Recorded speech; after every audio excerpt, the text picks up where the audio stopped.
Okay, particular, unsa man nagisugo? Kaya mong gustong hisugutan na to? Dito na ito na siguro sa sunod sa Sunday kung sana. Alright, yes, dito tama nga yung suggestions.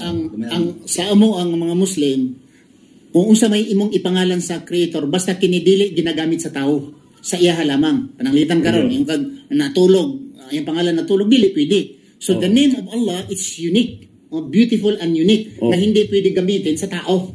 So, we agree.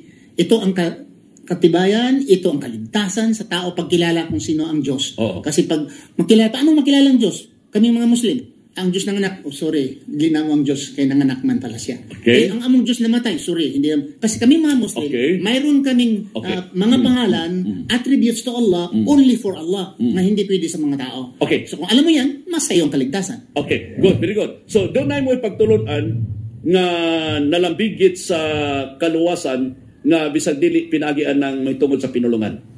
Of course, maraming tao nga. Okay, likewise. Doon na mo suggest sa ato ang topic isgutan sa sunod. Gamay ra man tong minutos na bilin. Ang siguro dahil sa mga lingwahe natin, iba paniniwala, siguro mas mabuti siguro nga pagtitibayin natin, alamin natin saan ang tunay, totoong salita ng Diyos. Biblia o Quran. Salita ng Diyos. Pulong sa Diyos. Diin ba ang tinuod na pulong sa Diyos? Biblia o Quran? Okay, good. Very good. Diba? Okay. So, suggestion na ha? Okay. Ato nang doon na ba mo mga matulpa ini kanang suggestion nga aside ato o doon na mo suggestion palain.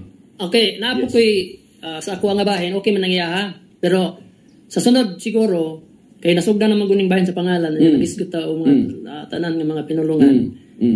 Ako'y last na lang siguro na ako nga pamatud bahin sa ngalan nga Yahweh.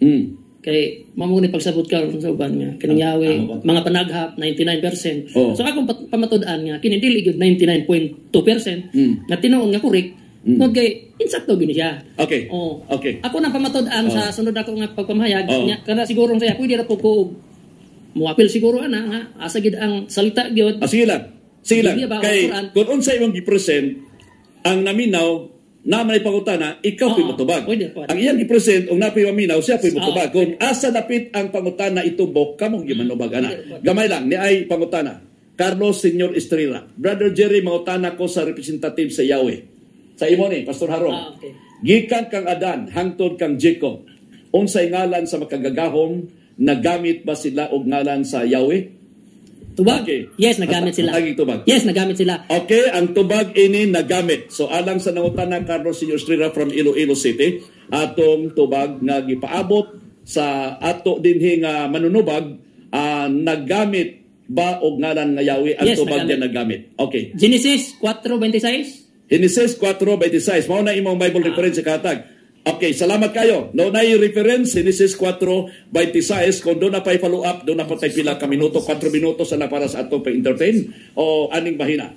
Okay, para to akong entertain. So, ang atong gisgutan kaganina, appreciate ba dito? Nag-represent sa ato nga sa Christian representations, sa suggestions ang gisgutan ni ang pulong ako sa pulong sa Dios. Kasi yes. Sa pulong ang matod, Biblia ba o ang Quran, ako pwede ko okay ko ato. Bilang Christian mo Biblia ba Quran? O mababarog ko. Okay. So mababarog kay mo Biblia. Pwede ko. Biblia Quran. Adiri sa kuan, diri sa Yawis, di ka mabarog ang Hebrew maoy. Pwede makabarog yapon. Pwede yapon barog yapon. Baka barog yapon ana. Siyempre kay language.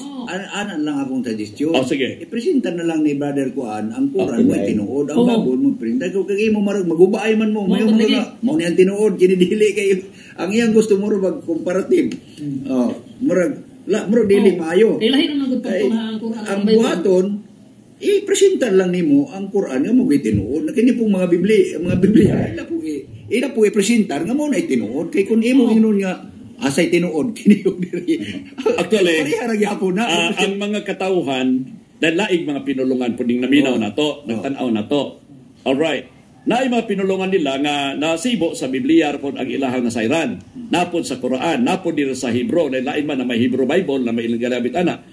So, unsa na nga mga pagtulunan na naaan ng libruhan nga walang may bawi sa ubad, labing maayo ihurot ng butyag. Ang imo po ihurot ng butyag. Ang imo ihurot ng butyag. I-presentan nimo.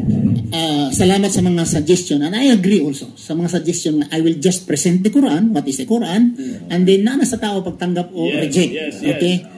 Okay lang sa ka. Okay. Very, very okay. Good. Katong pong nag-present ng Biblia, i-present po na imo. Okay po dia. Katong gusto mo present sa Biblia, i-presentar nga. Mo ginay tinuod nga.